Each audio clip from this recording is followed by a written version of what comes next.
भट्ट भाई का फोन आया था, कह रहे थे कि रमेश भाई ने कल से कुछ खाया नहीं, ब्लड प्रेशर काफी लो हो गया, अब सबको उनकी टेंशन। मैं सोच रहा हूँ कि थोड़ी देर के लिए उनके पास चला जाऊं, शायद मेरे कहने से कुछ खा ले। जाइए। क्या मेरे कहने से आप अपनी जिद नहीं छोड़ सकते? जिद तुम कर रही हो, मैं नहीं। तुम्हें जिद छोड़नी पड़ेगी। आपको याद है जब मेरी माँ आखिरी सांसें गिन रही थी, तब उन्होंने मुझे बार बार कहा था कि इला, मेरे इंदर का ख्याल रखना, उसे तुम्हारे सहारे छोड़कर जा रही हूं मैं। पर अब उसे किसी के सहारे की जरूरत नहीं है, बच्चा नहीं है वो।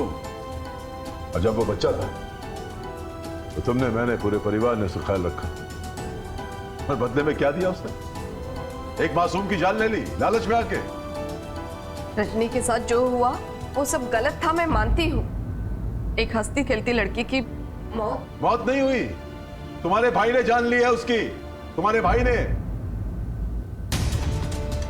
तो किसने? पैसों के लिए? अरे अगर पैसे चाहिए थे तो मुझसे ले लेता, मुझसे मांग लेता, मैं दे देता उसे। उसने पैसों के लिए शादी नहीं की, वो तो बस उसकी मदद करना चाह रहा था। 1000 बार ये कहानी सुन चुका हूं मैं तुमसे। भाई ने कहा और बहन ने मान लिया। एक पत्नी ने कहा और पति ने अभी तक नहीं माना। कल एक टीवी पर न्यूज आ रही थी, एक 14 साल का लड़का एग्जाम में फेल हो गया, उसके माँ बाप ने उसे डांटा, शायद कुछ ज्यादा ही डांट दिया हो। उस लड़के ने अपनी जान दे दी। अब क्या माँ बाप को मालूम था कि उनके जरा से कहने पर बेटा अपनी जान दे देगा? ये दोनों बातें अलग हैं। अगर ढंग से सोचा जाए तो दोनों बातें एक जैसी ही है। उस लड़की से शादी करते वक्त इंदर के दिमाग में पूरा वक्त रजनी का ही ख्याल था। उसने सोचा था कि जाकर वो उससे माफी मांग लेगा और कुछ दिनों बाद रजनी की शादी हो ही जाएगी। उसे नहीं पता था कि रजनी अपनी जान दे देगी। अब अगर जान गई ना उसकी, मर गई ना रजनी। बार बार तुम्हारी ये कहानी सुनने से मैं इंदर को माफ नहीं करूंगा। उस लड़की की जान इंदर की वजह से गई है और ये सच है, और ये सच नहीं बदलेगा। ठीक है, अगर ये आपका सच है तो उसे मत बदलिए, मगर मेरा सच ये है कि इंदर मेरा भाई है और बहुत सालों के बाद वो मुझसे मिलने आ रहा है। मैं उससे मिलूंगी, जरूर मिलूंगी। ठीक है, जाओ मिलो अपने भाई से, मगर उसका एक भी कदम मेरे घर में नहीं पड़ेगा। क्या ये आपका आखिरी फैसला है?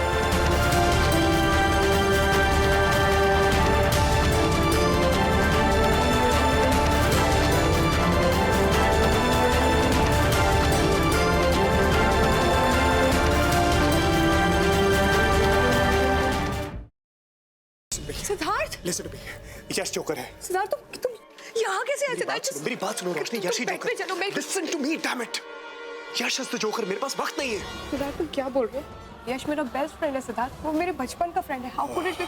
और तुम कोमा में थे ना, तो ये सब पास वक्त नहीं है। वो सब एक नाटक था, इसलिए क्योंकि मैं चाहता था कि जोकर मेरे पास है और अपनी सच्चाई मेरे सामने रिवील करे, और वही हुआ। और यश इज द ब्लडी जोकर। हमारे परिवार के साथ अब तक जो कुछ भी हुआ है, तुम्हारे ऊपर जानलेवा हमले, आयशा की किडनैपिंग, सासू मॉम के ऊपर हमले, everything has been done by him. Please मुझे घर तक पहुंचा दो, इसके बाद मैं कभी कुछ नहीं मांगूंगी। प्लीज प्लीज मुझे घर तक पहुंचा दो। भगवान को याद किया और शैतान हाजिर, और वो इसलिए क्योंकि मुझे मेरा बदला लेने से भगवान भी नहीं रोक सकता। प्लीज मुझे मत मारो। देखो मैंने थोड़ी ना तुम्हें मारा, तुम्हें बदला ही लेना ना, तो तुम निखिल से बदला लो, उसी ने तुम्हें मारा है। मुझे मार के तुम्हें क्या मिलेगा? मुझे मत मारो प्लीज। नहीं नहीं, खून के बदले कौन?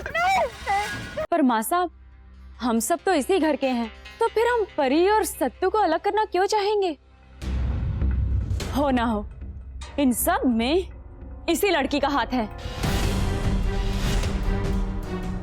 झूठ जितना बड़ा हो, सफाई भी उतनी बड़ी हो जाती है। छाया, तुझे कोई परहेज है क्या इन दस्तानों को पहनने से?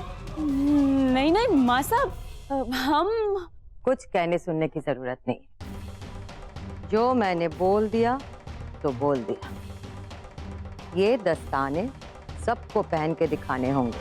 वो नंदिता ही थी माँ, जिसने मेरे पूरे परिवार को बर्बाद कर दिया, तो उसका अंत भी आपको निश्चित करना है।